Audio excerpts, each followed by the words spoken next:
As the clock struck midnight, the last train pulled away from the station.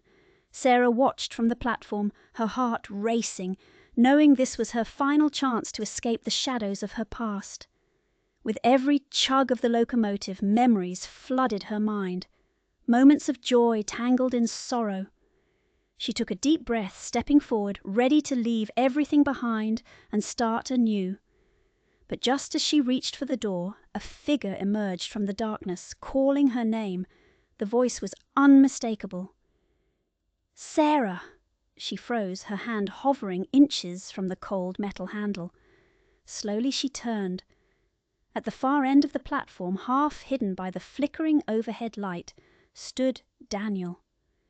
Of all the ghosts she thought she had buried, he was the one she feared most, the one she wasn't sure she wanted to escape.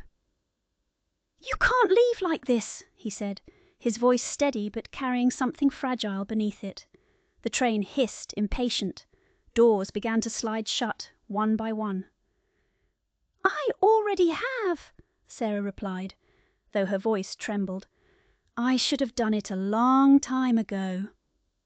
Daniel stepped closer, his footsteps echoing in the empty station. "Running won't change what happened." "No," she said, finally gripping the handle, "but staying did." For a moment neither of them moved. The past hung between them, unspoken, heavy, alive. "I never stopped looking for you," he said quietly. Sarah's grip tightened. That was the problem. He had always been the one thing she couldn't outrun. The conductor's whistle pierced the silence. Now or never. She looked at Daniel, really looked at him, and for the first time she didn't see the past. She saw a choice. "I'm not asking you to come back," he added, almost as if he could read her thoughts. "Just don't disappear without knowing you had a different ending." A different ending. The words settled deep. The train doors began to close. Sarah made her decision. She let go. The door slid shut in front of her, and the train slowly pulled away, carrying with it the version of her life she had almost chosen. Silence returned to the platform. Daniel stood a few feet away, unsure, waiting.